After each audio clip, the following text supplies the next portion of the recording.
Y dice el escritor de esta carta, porque si Josué les hubiera dado reposo, mire, estamos en el año del reposo, ¿verdad? Y hay cositas que teníamos que todavía ampliar un poquito más para que entendamos qué es el reposo. Dice, si Josué les hubiera dado reposo, Dios no habría hablado de otro día después de este. Queda, por tanto, un reposo sagrado para el pueblo de Dios.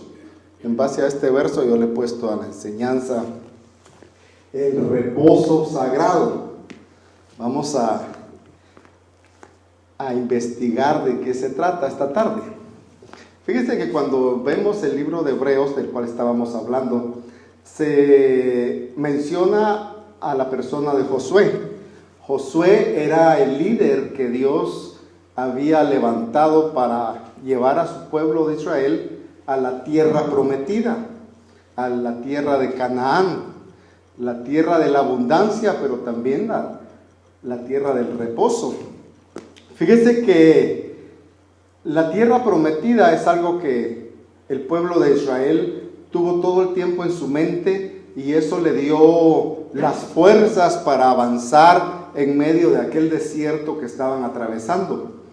Hoy la tierra prometida que nosotros tenemos se llama Jesucristo, y es el que nos debe motivar a continuar, hermano, haciendo lo que estamos haciendo. Fíjese que muchas veces es difícil hacer la obra del Señor, ¿verdad? No es fácil. Pero necesitamos nosotros, hermano, llenarnos del poder de Dios para poder llevar a cabo los planes y propósitos que Él tiene. Porque de alguna manera Él desea que nosotros alcancemos esa tierra prometida. Yo no sé cuál sea la tierra prometida para usted, pero cada uno tenemos en nuestro corazón un anhelo, un deseo por alcanzar.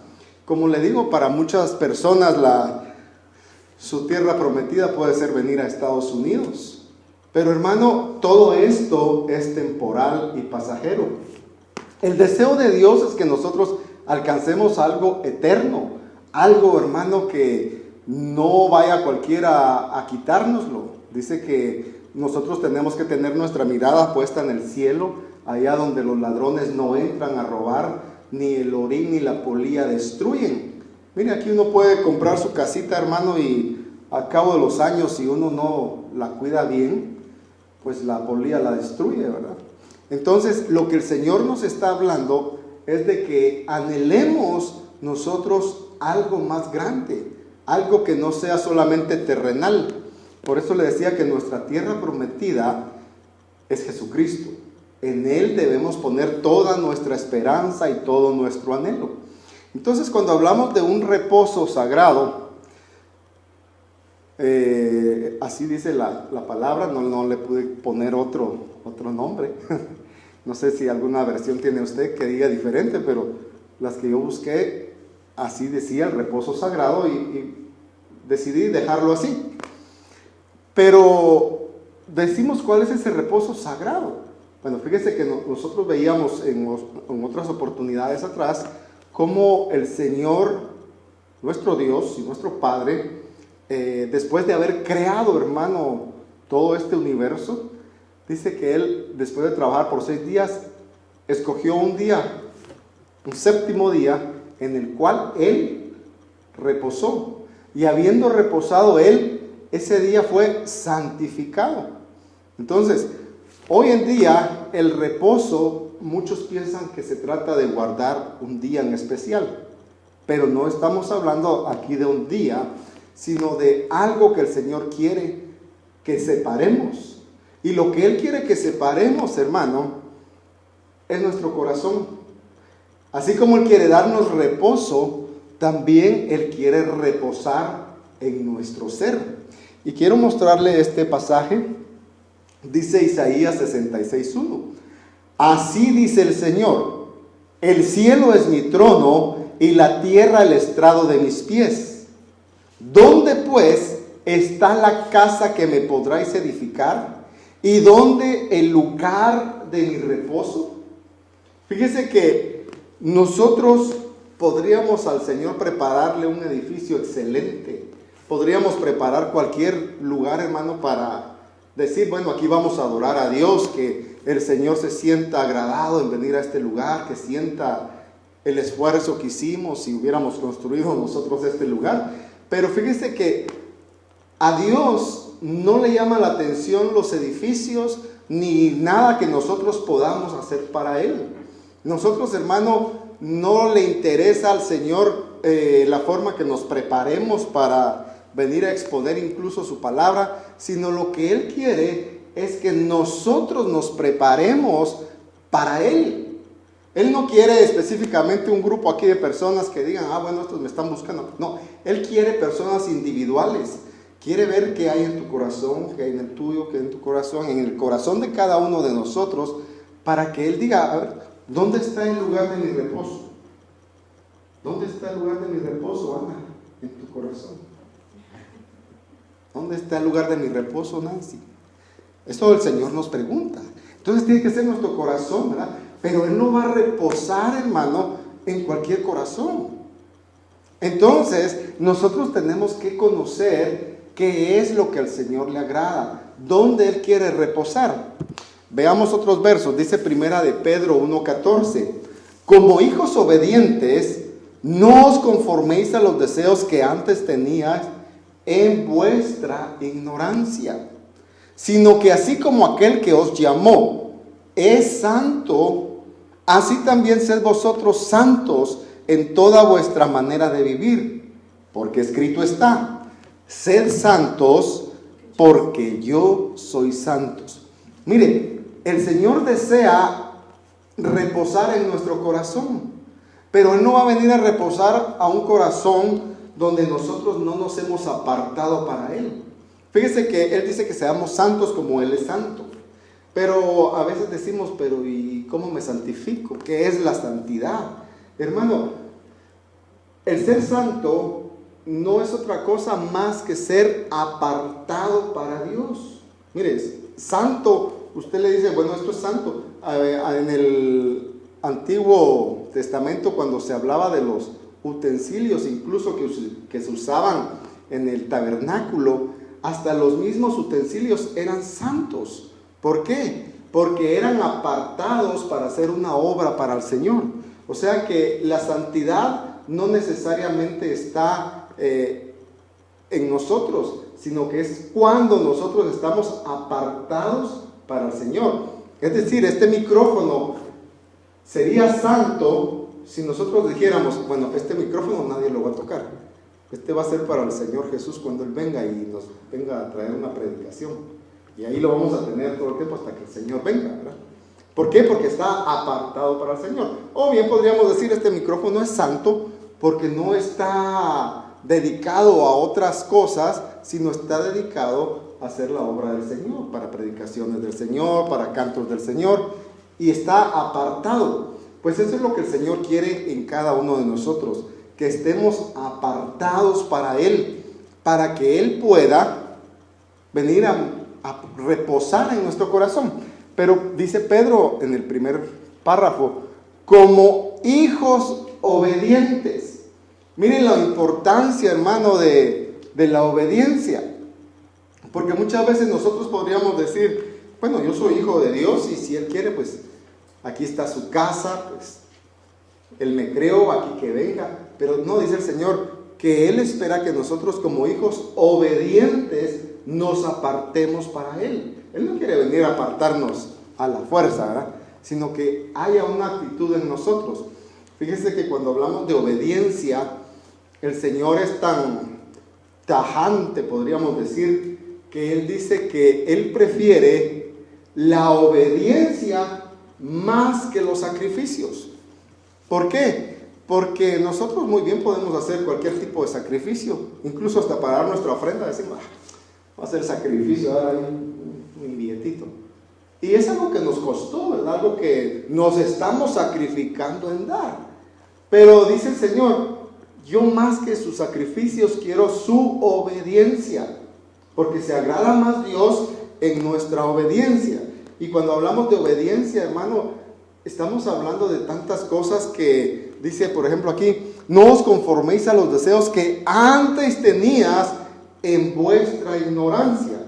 Hay otro pasaje más adelante que dice en el libro de los Hechos, pero el Señor, habiendo pasado por alto vuestra ignorancia, dice, hoy nos llama a todos a que nos arrepintamos. O sea que en nuestra ignorancia, cuando no conocíamos de Dios, nosotros satisfacíamos incluso los deseos de nuestra carne, ¿verdad? Y no nos importábamos si eso entorpecía el plan de Dios, si eso iba a impedir que hubiera un fluir del Espíritu Santo en nuestra vida. Nosotros decíamos, bueno, yo ya acepté a Cristo y voy a seguir viviendo mi vida como estoy acostumbrado. Pero sin embargo dice el Señor que ya no nos conformemos a los deseos que teníamos antes, porque hoy ya tenemos nuestros ojos abiertos y ya sabemos lo que a Dios le agrada y lo que no le agrada. Dice aquí que seamos obedientes. ¿Qué le agrada al Señor? La obediencia, hermano, porque dice que la rebeldía el Señor la compara, ¿sabe con qué pecado? Con el pecado de la adivinación. ¿Y por qué? Porque muchas veces nosotros, por no ser obedientes, consultamos a nuestro conocimiento, a nuestro entendimiento, a nuestra propia sabiduría, en vez de consultar a Dios. Entonces, cuando consultamos a nosotros mismos si es o no lo que tenemos que hacer, ¿sabe qué dice el Señor? Ustedes lo que están consultando es un adivino. Ustedes están participando de la magia, porque se están preguntando a sí mismos, están buscando un mago dentro de ustedes que les diga lo que tienen que hacer en vez de buscarme a mí. Entonces el Señor, si algo quiere, hermano, es que no seamos rebeldes, sino que le obedezcamos, y cuando Él nos manda o nos dirige, sigamos las instrucciones que Él nos da. No nos rebelemos en contra de Él, porque dice que por esa causa muchos no entraron a la tierra prometida, al Canaán que Él les había ofrecido, a la tierra de abundancia donde fluía la leche y la miel. No llegaron. ¿Por qué? Porque dice que en todo el camino se fueron murmurando y criticando y peleando y rebelándose en contra de Dios. Y dice que los hijos de esos padres solo los observaron que durante esos 40 años todo fue algo en contra del Señor, y por lo tanto dice que quedaron postrados en el desierto, no entraron. Mire qué tremendo, ¿verdad? Que nosotros muchas veces querramos hacer nuestra voluntad antes que la soberana voluntad de Dios. Entonces tenemos que apartarnos para el Señor y ser, dice como este verso número 15, ser así como aquel que os llamó, que es santo. Entonces nosotros tenemos que ser obedientes y nosotros tenemos que buscar en la palabra realmente qué es o cómo es Dios y tratar de ser nosotros tal y como Él era. Por eso me llama la atención, hermano, cuando vemos en el libro de los Hechos a los primeros cristianos.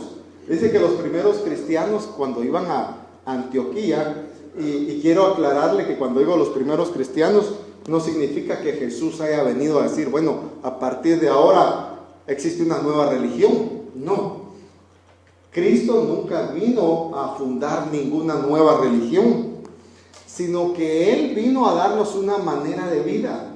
Nosotros no somos cristianos porque le hacemos caso a las enseñanzas de Jesús. Nosotros nos denominamos cristianos porque vivimos como Jesús vivía. Tratamos de imitarlo a Él. Y le decía que los primeros cristianos, por eso les llamaron cristianos, porque amaban tanto al prójimo, amaban tanto a los que estaban con ellos. Había un amor tan grande entre ellos que todos decían, wow, estos se aman como Jesucristo lo amaba, son iguales a Él. Y entonces dijeron, hay que llamarlos cristianos porque se relacionan a esa imagen que ellos tenían al Jesús que ellos habían crucificado, que les había demostrado cómo amar a sus enemigos. Mire, Él siendo Dios, no estimó ser igual a Dios, dice, sino que aún siendo maltratado, Él le pidió al Señor, Padre, perdónalos porque no saben lo que hacen. Mire, hermano, qué humildad la que había en el Señor. Pero entonces nosotros tenemos que anhelar ser como Dios, anhelar ser como Jesucristo, anhelar como aquel que nos ha llamado, que dice la palabra que es santo, así nosotros seamos santos. Hebreos capítulo 12, verso 14 nos dice: y buscad la paz con todos y la santidad. Mire, ¿cuántos queremos ver al Señor? Amén, decimos todos, ¿verdad? Pero, hermano, ¿cómo estamos con nuestras relaciones sociales con nuestros hermanos? ¿Habrá paz o habrá contienda? Porque si no hay paz, dice que entonces nosotros no vamos a ver al Señor.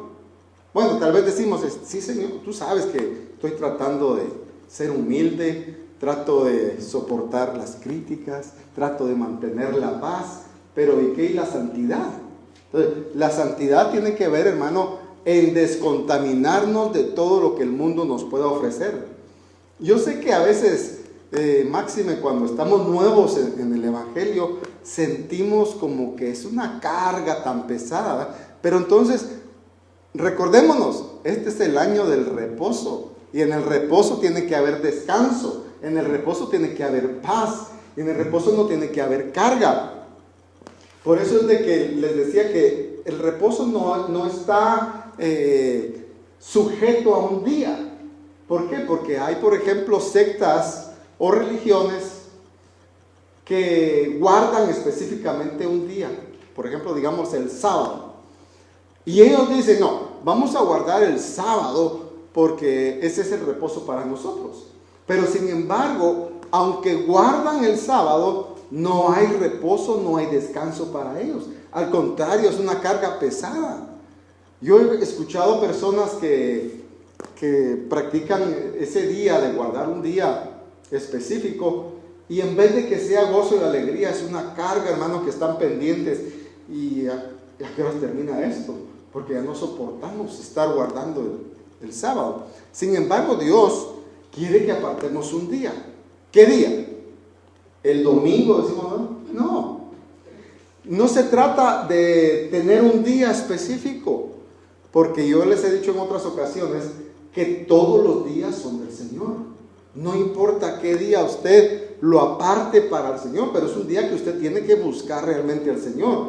No decir: bueno, este día, hoy no voy a trabajar, hoy no voy a hacer nada, hoy me voy a dedicar a vagar, dicen algunos, hoy me voy a dedicar a ver tele todo el día. No, se trata de apartar un día para tener una relación con el Señor, para llenarse de amores con Él, para conocer más de su palabra, para alabarlo, adorarlo. Por eso es que nosotros tenemos un día. No porque digan el domingo aquí nosotros nos reunimos porque fue el domingo que resucitó Jesús. No, nosotros, si tenemos este día, es porque para algunos se nos hace fácil, ¿verdad? Venir el día domingo. Mire, aquí nadie atiende el domingo y nos han dado este espacio a nosotros. Qué bendición, ¿verdad? Mire, para que vengamos a buscar y adorar al Señor. Lo mismo sería que nos dieran el sábado o el viernes.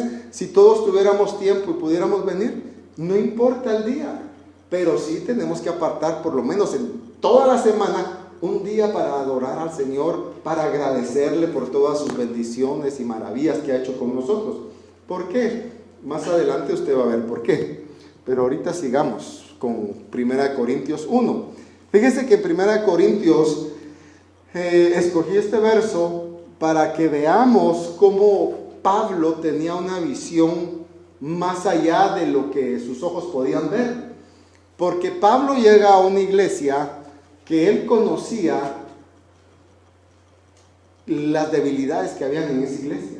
Miren, en esa iglesia habían tantos problemas, unos hablaban de otros. Cuando hacían la Santa Cena, dice que unos llevaban pan y otros llevaban vino, y a la larga se comían el pan y se tomaban el vino y resultaban hasta emborrachándose en plena iglesia, hermano. Ya no era la comunión que nosotros tenemos de vez en cuando, no de vez en cuando, cada mes, ¿verdad?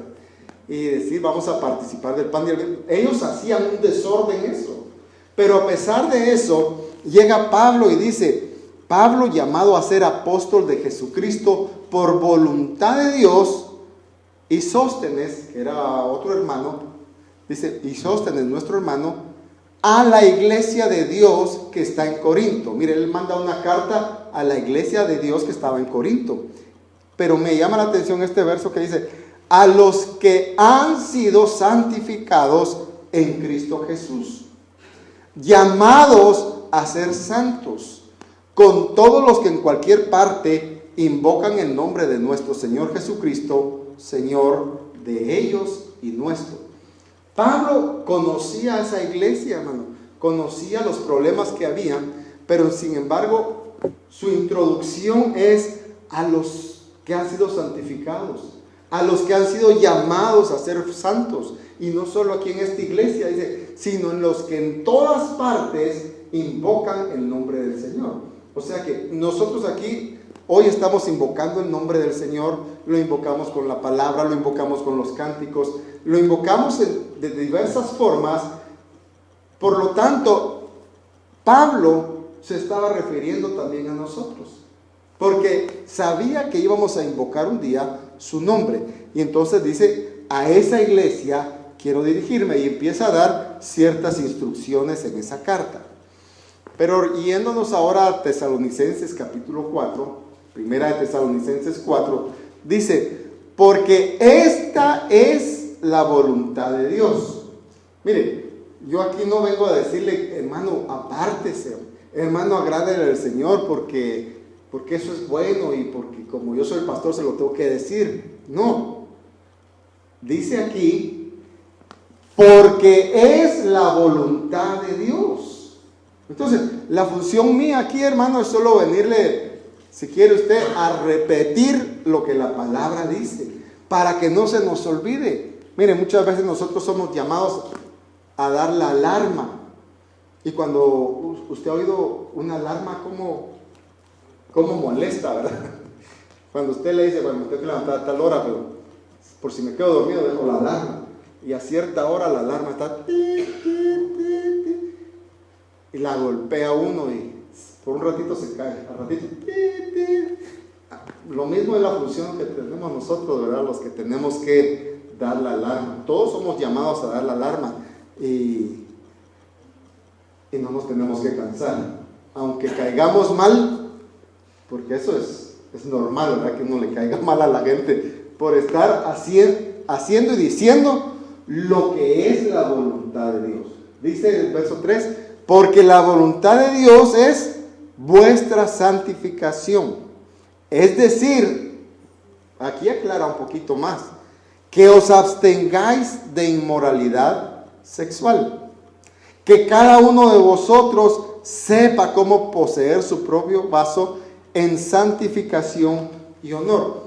Mire, el Señor no quiere, hermano, que seamos solo apartados aquí en la iglesia. Mire, Él va incluso y toca hasta una área un poco más íntima. Dice: absteneos de inmoralidad sexual, y eso abarca muchas cosas que tal vez ahorita no las vamos a poder tocar, pero es una área tan amplia la que el Señor quiere hacernos ver que todo está Él, hermano, presente. Es decir, hasta en nuestra intimidad, ahí está el Señor, y quiere que eso sea sin inmoralidad. Y cuando hablamos de inmoralidad, no solamente está el adulterio ni ¿cómo le llaman esas otras? Fornicación. Sí, todas esas son actividades que están fuera de la voluntad de Dios. La voluntad de Dios es de que dice que el hombre salga de un estado que no es bueno. ¿Y cuál era el estado que no era bueno? El que el hombre estuviera solo. Dijo desde el principio: no es bueno que el hombre esté solo, porque eso no es un buen estado, y los pasa de un estado no bueno a un estado de bendición con su pareja, ¿verdad? Por eso cada quien dice: sepa poseer su propio vaso en santificación y honor. Cuando está hablando de vaso, está hablando de nuestro cuerpo, hermano. Y le digo, hay muchas cosas que ahorita no las voy a tocar, pero sí son un poquito muy serias. Mire Proverbios 28:9. El que aparta su oído para no oír la ley, su oración también es abominación. Y usted dice: ¿y esto qué tiene que ver? Hermano, la ley es la palabra de Dios. Muchas veces nosotros no queremos oír la palabra de Dios. Estamos viendo en el verso anterior que es la voluntad del Señor que nos santifiquemos. Y a veces decimos nosotros, es que eso a mí no me gusta, por eso yo no voy a la iglesia, porque yo ya sé, van a tocar esos temas. Y entonces la gente dice, yo no quiero oír la palabra, yo quiero vivir mi vida sin que nadie se meta conmigo y tranquilo. Pero entonces dice el Señor, si apartas tu oído para no oír la ley, tu oración es abominación para mí. Abominación, hermano, es algo repugnante, podríamos llamarle, algo que desagradable, algo que el Señor se siente desagradado cuando alguien que no ha querido oír su palabra de pronto se encuentra en una situación de aflicción y de angustia y dice, ay, bueno, hoy sí, por favor, oren por mí. Entonces, Señor, por favor, escucha mi oración, mira la situación que estoy pasando, mira este problema que tengo, ayúdame, por favor, auxíliame, tu palabra, dice. Bueno, ¿qué dijiste? Mi palabra, dice así. ¿Por qué? Porque si no queremos oír la ley del Señor, dicen, entonces, ¿por qué me van a buscar cuando tienen necesidad? Esas oraciones, dice el Señor, algunos pasajes dicen, yo ni las escucho, son abominación para mí. Hermano, entonces tenemos que aprender que si un día vamos a necesitar del Señor y el Señor nos está hablando y nosotros no le prestamos atención, no esperemos a que Él nos preste atención cuando tengamos necesidad. Porque después decimos, pero ¿por qué no me respondes? A ver, ¿cuándo leías tú mi palabra? ¿Cuándo me obedecías? ¿Cuándo buscabas? ¿Cuándo apartaste un día para reposar? No que te dedicabas solo a trabajar y trabajar y trabajar. Y ahora el tanto trabajo te tiene agotado y enfermo, ¿verdad? Ahora sí me estás buscando a mí que te sane. Entonces, hermano, tenemos que oír la palabra. Mire, si la palabra el Señor nos la dejó para bendecirnos. Mire, la ley, le decía el otro día, la ley no fue dada para causarnos problemas, sino para protegernos. Mire, por eso incluso cuando hablamos aún hasta del casamiento, ¿verdad? Decimos, ¿y se va a casar por la ley? No, me voy a casar por tonto, dice. No, cásese por la ley. ¿Por qué? Porque cuando uno se casa por la ley, ¿sabe qué hay en el matrimonio? Protección. Si el marido después dice, no, pues que sí, cuando es mío, pues aunque no sea tuyo, chulito, estamos casados, tenés que sostenerlo, ¿verdad? ¿Por qué? Porque hay una protección a esa pareja. Pero cuando decimos, pues vamos a vivir juntos a ver si nos va bien o nos va mal, no, ahí no hay bendición de Dios.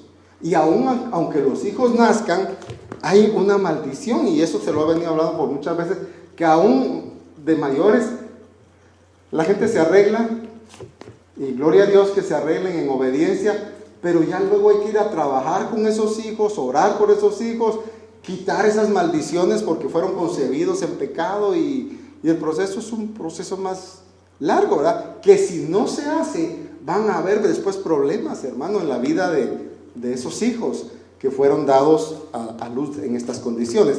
Por eso el Señor dice que no apartemos nuestro oído de la ley de Él, para que nuestra oración, hermano, no se convierta en una abominación. Mire, quiero regresarme aquí. No apartemos nuestro oído de su ley. Fíjese que yo no sé si usted ha escuchado o si sabe qué es lo que se espera para el próximo 31 de enero. ¿Nadie ha escuchado qué viene para el 31 de enero? Bueno, como le digo que aquí nosotros somos llamados a dar la voz de alerta, no es para asustarlos, no, pero ¿sabe qué sucede, hermano? Que el día 31 de enero se va a dar una luna que le llaman la luna azul. ¿Ya escucharon de la luna azul? ¿De la luna de sangre? ¿De la superluna? La luna de sangre. Bueno, resulta que este 31 de enero del 2018 se va a dar un evento en los cielos llamado, algunos le llaman la luna azul. No tiene nada que ver con que se vaya a poner azul la luna, pero ellos le denominan la luna azul porque usted sabe que, por ejemplo, el pueblo judío, ellos basaban su calendario en las lunas. Entonces, por ejemplo, ¿usted ha oído hablar de la luna nueva? Dicen, ¿y por qué esta es luna nueva? Porque para el pueblo judío, la luna nueva era significado de un nuevo mes. Entonces empezaban a contar ahí, bueno, luna nueva, nuevo mes, nueva luna, otro mes, y así. Entonces, cuando habían dos lunas llenas en el mismo periodo o en el mismo mes, se le denomina la luna azul, aunque no es azul. Pero fíjese que este año se va a dar ese fenómeno, le digo, es un fenómeno, que la luna va a estar, por ejemplo, aquí, la Tierra aquí y el Sol aquí. Mire, una alineación otra vez. Entonces, la luna va a estar en la parte más cerca de la Tierra, por lo tanto va a ser una superluna, va a ser una luna inmensa. Y la característica de que va a estar la Tierra bloqueándola, le va a dar un tono rojizo como el de la luna de sangre que se dio en el 2012 o 2015 y 14, ¿se acuerdan? Las lunas de sangre. Bueno, esas lunas, hermano, ¿qué significan? ¿O qué repercusiones van a tener en la Tierra? Ninguna. Así que no se asusten. Pero lo que quiero decirle es de que la palabra dice que cuando el Señor venga y cuando su venida se aproxime, nosotros tenemos que estar erguidos. En otras palabras, miren, en una posición viendo al cielo, esperándolo a Él y viendo los acontecimientos que se van a estar dando en el cielo. Mire, el año pasado vimos eso, el cumplimiento de esa Apocalipsis 12, que pues decíamos la mujer en el cielo y las estrellas y constelaciones. Son eventos que se están dando, hermano, que el mundo no sabe. Mire, usted se lo conté aquí en la iglesia, porque usted vino a la iglesia, usted se enteró de que va a haber un acontecimiento que tal vez nadie más se dé cuenta, o tal vez sí, pero usted lo escuchó aquí en la iglesia. ¿Por qué? Porque nosotros tenemos que estar atentos a las señales en el cielo, no porque nos vayan a beneficiar en algo, pero cuando usted, siempre le pongo ese ejemplo, ¿verdad? Cuando usted va manejando, tal vez usted ya conoce el camino, pero si usted no conoce el camino, usted va atento a las señales, ¿verdad? ¿Qué ruta voy? Sigo en la ruta 33. ¿En qué salida me voy para la iglesia, ¿verdad? Y usted está pendiente de las señales de tránsito. Pero cuando el Señor venga, tenemos que estar pendientes de las señales del cielo. Entonces, este es un acontecimiento que le cuento aquí entre nos. Tal vez algunas personas se asusten. ¿Sabe por qué le digo que tal vez se asusten? Porque ni saben de qué se trata, pero cualquier cosa los asusta, ¿verdad? Entonces, ay Señor, guárdanos. ¿Y por qué me pides que te guarde? Si no has estado escuchando mi ley y ahora te asustas, porque acaba de caer un meteorito, ¿verdad? Por aquí cerca. No sé si escucharon también de eso, que hasta tembló la tierra. Dice, imagínense, hermano, últimamente se están viendo acontecimientos fuera de lo común. Y la gente dirá, no, es que siempre han habido. No, pero siempre acontecimientos, como dijo Mateo 24. Hay que leer la Biblia, ¿verdad? Los mismos acontecimientos todos juntos, hermano. Terremotos, guerras, inundaciones, hasta las quemazones, sí, porque no son quemazones normales, hermano, las que han habido en California. Hace unos días vino Génesis de California y nos contaba, qué horrible, me dice, estábamos lejos, pero en Orange. Mire, qué horrible se siente el olor de quemado en toda la ciudad, hermano, y eso te enferma. Bueno, y no solo eso, hermano. Mire, ya me estoy saliendo del tema, pero es importante que sepamos. Mire, últimamente se están dando unos microbios que los científicos no pueden controlar. No sé si supieron que se separó una porción de la Antártida. Y hay un gran iceberg que le llaman que se separó, tiene como 1000 kilómetros de circunferencia, por llamarle así. Es enorme. Y dice que han encontrado ciertos microbios en ese hielo que tienen hasta 15 veces mayor protección que los microbios regulares. Usted ha visto que cuando hay algún microbio se mete en el organismo, los doctores dicen, bueno, le vamos a dar un antibiótico. ¿Y qué es un antibiótico? Es un agente contra la vida del microbio, por supuesto. Entonces lo que hace el antibiótico es enviarle, ¿cómo le podríamos decir? Una esencia, llamémosla así, una esencia que destruye la capa del virus hasta que lo perfora y penetra y lo mata. Pero estos nuevos virus, hermanos, son 15 veces más potentes, esa capa que los cubre, que dicen los científicos. Hemos encontrado estos microbios y no son uno ni dos, son millones de microbios, hermano. Hoy se ha dado cuenta usted que existe hasta una nueva gripe, hermano, que en toda la nación se ha propagado. Y no es la porcina, ¿verdad?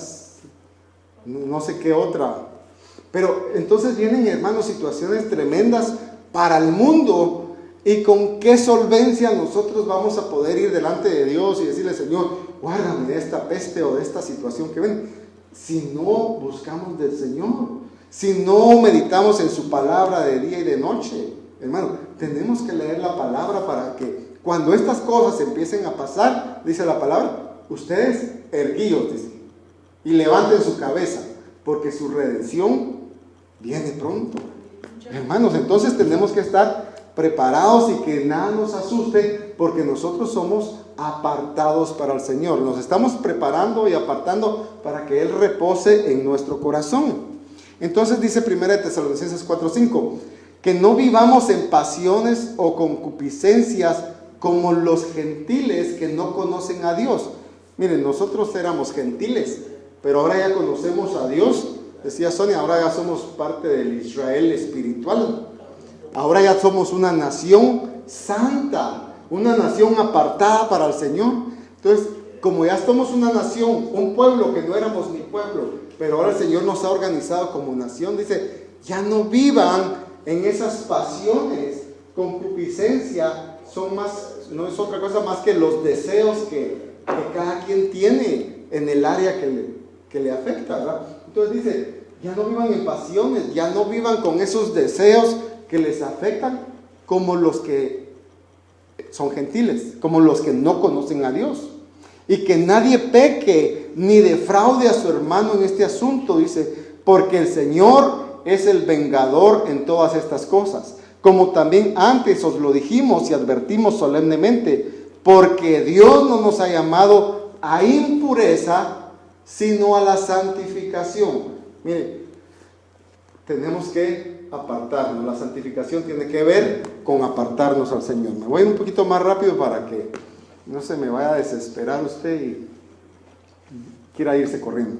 Ezequiel 36:25 dice, y derramaré sobre vosotros agua pura, y quedaréis purificados de todas las inmundicias, y os limpiaré de todas vuestras idolatrías, y os daré un nuevo corazón, y pondré en medio de vosotros un nuevo espíritu, y quitaré de vuestro cuerpo el corazón de piedra, y os daré un corazón de carne. Siempre les pregunto, ¿por qué el Señor quiere quitarnos ese corazón de piedra y darnos un corazón de carne? Que no es de carne este que tenemos. Pero ¿sabe por qué el profeta dice, les quitaré ese corazón? Porque muchas veces este corazón que tenemos, hermano, se ha petrificado de tal manera que ya no sentimos nada. Mire, una piedra usted la puede golpear, somatar, martillar y nada, no le afecta. Pero cuando dice, les daré un corazón de carne, a ver, métase usted un alfiler en su carne, ¿qué reacción tendría? Rápido reacciona, ¿verdad? Entonces lo que el Señor quiere es darnos un corazón de carne para que reaccionemos rápido a su palabra. Mire, para que estemos automáticamente respondiéndole al Señor cuando Él nos hable. Entonces dice que cuando actuemos así, Él nos va a limpiar de todas nuestras impurezas. Y eso es lo que realmente viene a santificarnos. Mire el 31 dice, vosotros entonces traeréis a la memoria vuestras perversas costumbres y depravados afectos, y miraréis con amargura las maldades e iniquidades vuestras. Mas esto no lo haré yo por amor de vosotros, dice el Señor. Fíjese que el Señor dice que quiere santificar a su pueblo. Y el pueblo se va a acordar de cosas, hermano, perversas. Imagínense que ha habido en nuestra vida, hermano, cosas perversas, costumbres y afectos, dice, con amargura, maldad, iniquidad. Pero dice el Señor, a pesar de eso yo los voy a limpiar. Pero ¿por qué nos va a limpiar? Él dice, no lo voy a hacer por ustedes, le está diciendo al pueblo de Israel, porque ellos fueron bien rebeldes. Dice, lo voy a hacer por mí, por mi nombre, porque mire, el nombre del Señor es santo. Entonces dice, por mi nombre lo voy a hacer, no porque ustedes me dan ganas de destruirlos, pero porque ustedes se han amparado en mi nombre, y mi nombre es santo, por eso voy a limpiarlos. De lo contrario los dejaba, dice el Señor, como estaban. Entonces, veamos de que hay cosas que tenemos que aprender, hermano, para apartarnos para el Señor. Si nosotros queremos que el Señor encuentre su reposo en nuestra vida, en nuestro corazón, hermano, tenemos que apartarnos, quitar nuestra mirada aún de las cosas terrenales. Mire, este muchacho dice en Marcos 10:17 que cuando salía Jesús para seguir su camino, vino uno corriendo y arrodillándose delante de él le preguntó: Maestro bueno, ¿qué haré para heredar la vida eterna? Mire, es que la gente, todo el mundo sabe que después de la muerte nos espera una vida eterna, o en el infierno o en el cielo. Y entonces la gente lo sabe, lo presiente y dice, pues yo quiero una vida eterna con el Señor. Y le preguntan a Jesús, ¿qué hago para heredar la vida eterna? Y viene Jesús y les dice, bueno, ya conoce los mandamientos. Ay, ¿y cómo sabía Jesús que conocía los mandamientos? No mates, no cometas adulterio, no robes, no digas cosas falsas de tu hermano, no seas injusto, honra a tu padre y a tu madre. Mire, y el hombre como que lo paró y le dijo, ¿sabes qué? Señor, sí, todo eso lo he practicado desde que yo era muy joven. Ah, pues qué bueno, ¿verdad? Entonces, si ya sabes esto.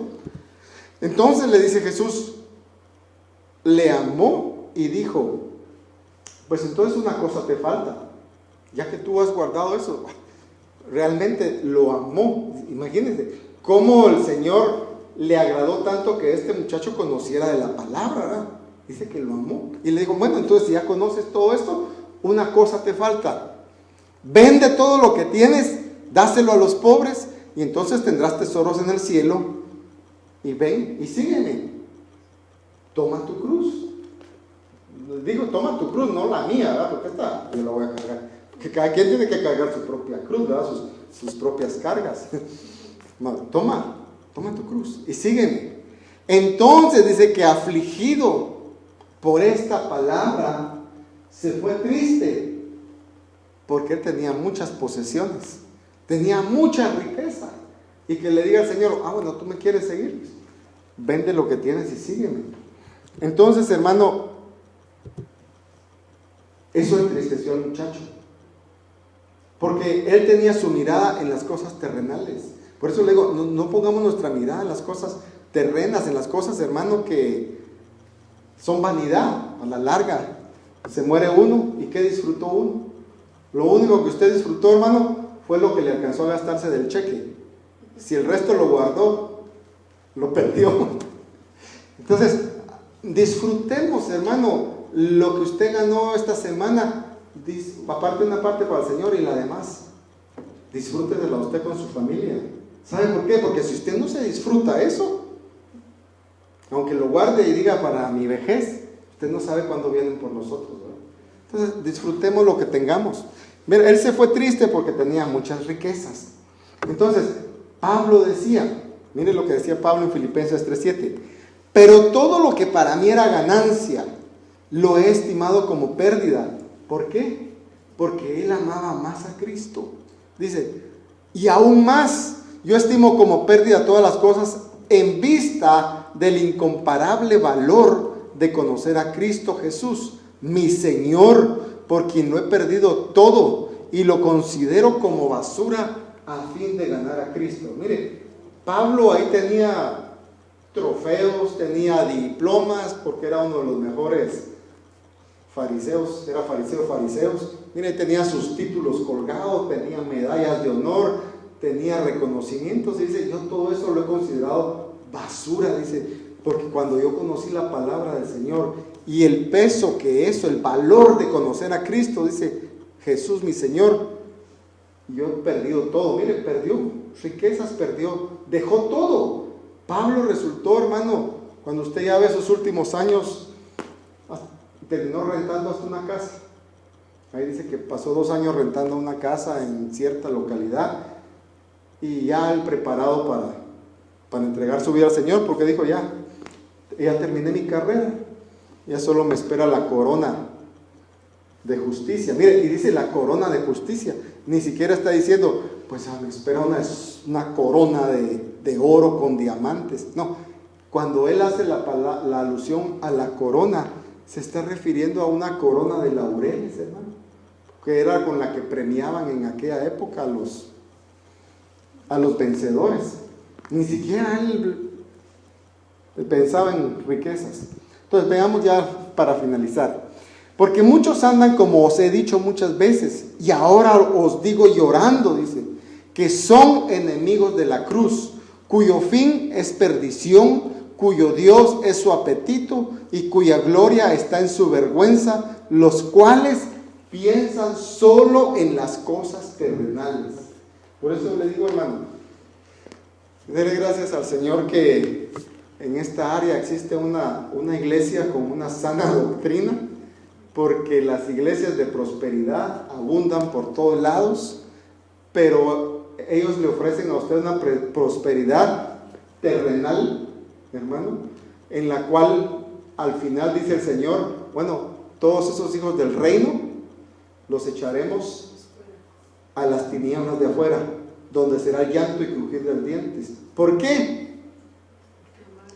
Porque amaron lo terrenal, amaron los beneficios del reino, amaron los beneficios del rey, pero no amaron al rey.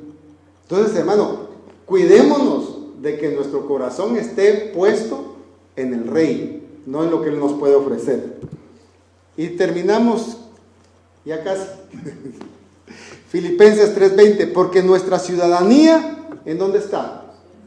En los cielos, de donde también ansiosamente esperamos a quién. Esperamos a nuestro Salvador, el Señor Jesucristo.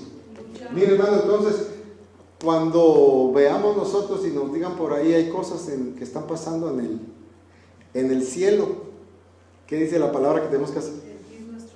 Erguirnos, levantar nuestras cabezas, hermano, porque muchas veces las preocupaciones nos tienen afligidos, ¿verdad? Hasta con la cabeza. Pero, hermano, dice que nuestra ciudadanía, ¿en dónde está? En los cielos. Entonces pongamos nuestra mirada ya en las cosas del Señor, las cosas de arriba, y todo nos será diferente. Terminamos. Juan 15:3. Vosotros ya estáis limpios por la palabra que os he hablado. Miren, el que usted haya venido el día de hoy, hermano, fue como venir a tomar un baño. Miren, la palabra que les he hablado, dijo Jesús, es para limpiarnos. Su palabra nos limpia porque es como fuentes de agua, corrientes de agua. Dice, las corrientes de agua, hermano, si una corriente no se llevó cierta basurita, la otra corriente termina de llevársela, pero lo dejan a uno limpiecito. Entonces, lo que el Señor quiere es que nos apartemos para Él, que nos limpiemos de toda inmundicia y que vivamos en una vida digna como hijos de Dios, siendo obedientes en todo tiempo.